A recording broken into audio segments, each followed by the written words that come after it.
نبی نے انہی کی طرف بھیجا ہے، یہ اشارہ تھا۔ اور سب سے زیادہ عالم علم والے بھی ابو بکر صدیق رضی اللہ تعالیٰ عنہ۔ اور پھر دیکھیے نبی کریم صلی اللہ علیہ وسلم جب دنیا سے گئے، سارے صحابہ پریشان ہیں، رو رہے ہیں، چیخیں نکل رہی ہیں، سرکار کی وفات اور جدائی کو وہ برداشت نہیں کر پا رہے۔ اور عمر ابن خطاب جیسا جری اور دلیر انسان بھی وہ ہوا کھو چکا ہے، کہتا ہے کہ جو یہ کہے گا کہ نبی پاک صلی اللہ علیہ وسلم فوت ہو گئے، میں اس کی گردن اتار کے رکھ دوں گا۔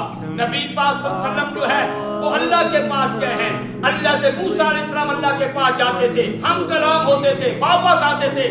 ہمارے نبی پاک صلی اللہ علیہ وسلم بھی واپس آئیں گے، فوت نہیں ہوئے۔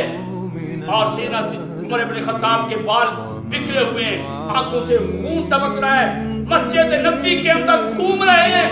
اتنے ابو بکر صدیق رضی اللہ تعالیٰ عنہ آ گئے۔ انہوں نے پہلے عمر کو کہا عمر ٹھہرو، بیٹھو، بات سنو، لیکن عمر جلال میں تھے، انہوں نے بات نہیں سنی۔ سیدنا صدیق اکبر رضی اللہ تعالیٰ عنہ سیدھے منبر پہ گئے۔ منبر پہ جو ہی گئے تو صحابہ کرام نے جب دیکھا وہ بھی صدیق اکبر کے ارد گرد جمع ہو گئے۔ اور سیدنا صدیق اکبر رضی اللہ تعالیٰ عنہ نے اس وقت اس مشکل گھڑی میں جب پوری امت صحابہ کرام پریشان تھے، تمام صحابہ کو تسلی دیتے ہوئے خطبہ دیا، فرمایا لوگوں سنو، اے میرے نبی کے یارو سنو، من کان منکم یعبد محمدا فإن محمدا قد مات، جو تم میں سے حضرت محمد صلی اللہ علیہ وسلم کی عبادت کرتا تھا وہ کان کی کھڑکی کھول کر سن لے کہ حضرت محمد صلی اللہ علیہ وسلم فوت ہو گئے۔ ومن کان یعبد اللہ فإنہ حی لا یموت، اور جو اللہ کی عبادت کرتا ہے وہ سنے کہ اللہ زندہ ہے، اللہ پہ کبھی موت نہیں آ سکتی۔ بتا دیا جس پہ موت آ جائے وہ معبود نہیں ہو سکتا، جو معبود نہیں وہ مشکل کشا نہیں، وہ حاجت روا نہیں ہے، وہ غیب دان نہیں ہے، وہ غریب نواز نہیں ہے، وہ لجپال نہیں ہے، وہ غریب نواز، وہ غوث اعظم نہیں۔ جس پہ موت آ جائے وہ داتا نہیں ہے، داتا غوث اعظم لجپال وہ ذات ہے جو موت سے پاک ہے، وہ ایک اللہ کی ذات ہے۔ حضرت ابو بکر صدیق نے کہہ دیا جو تم میں سے نبی حضرت محمد صلی اللہ علیہ وسلم کی عبادت کرتا ہے سنو، فإن محمدا قد مات، محمد صلی اللہ علیہ وسلم فوت ہو گئے ہیں۔ گویا پھر وہ اپنے الہ کو مرا ہوا سمجھے، جبکہ سچا الہ وہ ہے کہ اس کو کبھی موت۔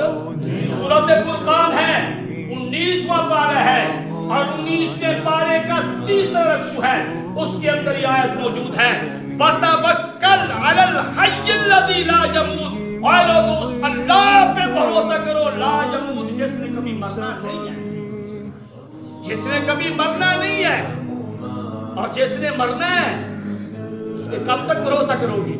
سورۃ القصص ہے، 20واں پارہ ہے، سورۃ القصص کی آیت نمبر 88 ہے۔ کتنی ہے؟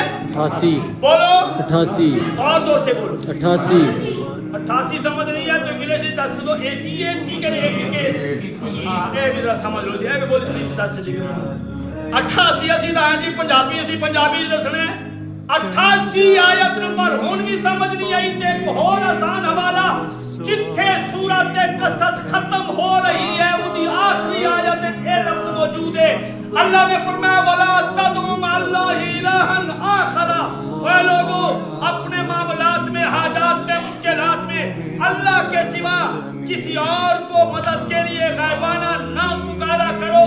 اور اس کی وجہ یہ بیان کی، کیوں؟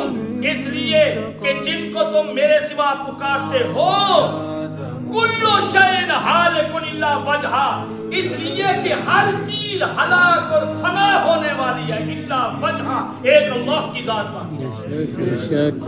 یعنی جن کو تم یہ پکارتے ہو اپنے بابوں کو یہ آج نہیں تو کل ان کے جنازے کا اعلان ہونا ہے، کل تم نے انہیں کفنانا ہے، دفنانا ہے، قبر میں اتارنا ہے، انہیں تم نے قبر میں اتار کر تم نے ان کی قبر بند کرنی ہے، انہوں نے مرنا ہے، دنیا سے جانا ہے، اور جس نے مرنا ہو دنیا سے جانا ہو وہ بندہ تو ہو سکتا ہے، معبود نہیں ہو سکتا۔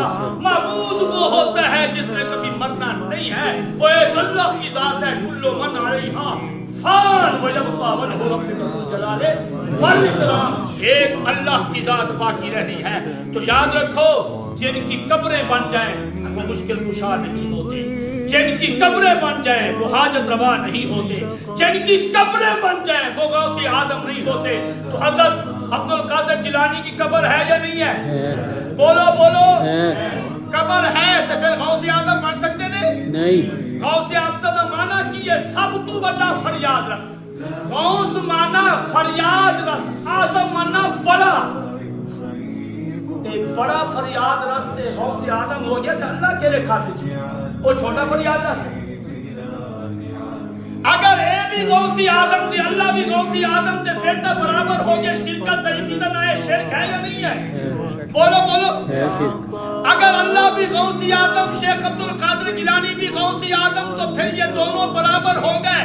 اور اللہ فرماتے ہیں اے لوگوں مخلوق کو میرے برابر نہ کرو. فلا تجعلوا للہ اندادا, میرا مد مقابل کسی کو نہ بناؤ. یہ مد مقابل یا اللہ تو بھی غوث اعظم, شیخ عبد القادر گیلانی بھی غوث اعظم, یہ تو مد مقابل ہو گیا. غوث اعظم نہیں, کلھا غوث اعظم وہی ہے جنہیں بند مچھلی دے وچ یونس کی پکار, بند مچھلی میں یونس کی پکار سنی, بند دروازوں میں حضرت یوسف کی پکار سنی ہے. جب زلیخا نے حملہ کیا عفت پر تو حضرت یوسف نے کہا معاذ اللہ, میں اللہ کی پناہ میں آتا ہوں. رب فوراً پہنچا, رب کی مدد میری پناہ میں آ گیا ہے.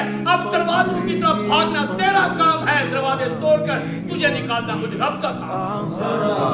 دروازہ بند تھا, کنڈی لگی ہوئی تھی, تالا لگا ہوا تھا. تالے کو کھولنے کے لیے چابی کی ضرورت ہے. چابی نہ ہو تالا نہیں کھلتا, تالا نہ کھلے کنڈی نہیں کھلتی, کنڈی نہ کھلے دروازہ نہیں کھلتا. لیکن یہ قوانین تیرے میرے لیے ہیں, رب کے لیے کوئی قانون نہیں ہے. وہ اگر بند پتھر کے اندر کیڑے کو رزق پہنچا سکتا ہے تو بند کمروں سے یوسف کی عزت کی بچا سکتا ہے. کوئی گل سمجھ آئی یا نہیں ہے؟ جیڑی تہاڈی سارے دی آواز نہیں, جیڑی میری گلے دی آواز ہے. تسی کہو جے چلو اے بھی نہیں کہتے تو کے سپیکر ہے, اور مولوی تو آکھے تو سپیکر ہے, میرا کوئی سپیکر ہے نہیں. اور رب نے سپیکر ہی ایڈا سانو دے چھڈے, مینوں کہنے لئی میں نال رہن دو اے سپیکر. اس دا جی غیر اللہ دی مدد ہے جی. یہ اج نہیں تے کل بیمار ہو جائے پھر کی میں بولاں گا. اور رب نے سپیکر ایٹومیٹک دے چھڈیا تے مینوں انہاں سپیکراں دی لوڑ ہی نہیں ہے. تو اللہ نے یہاں سورۃ القصص میں فرمایا کل شیء ہالک الا وجھہ, ہر چیز نے ہلاک ہونا ہے, ہر ایک نے موت کی سواری پہ سوار ہونا ہے. کل الناس قد ہم شاربون, لوگوں ہر ایک نے موت کے پیالے کو پینا ہے. موت سے پاک ایک اللہ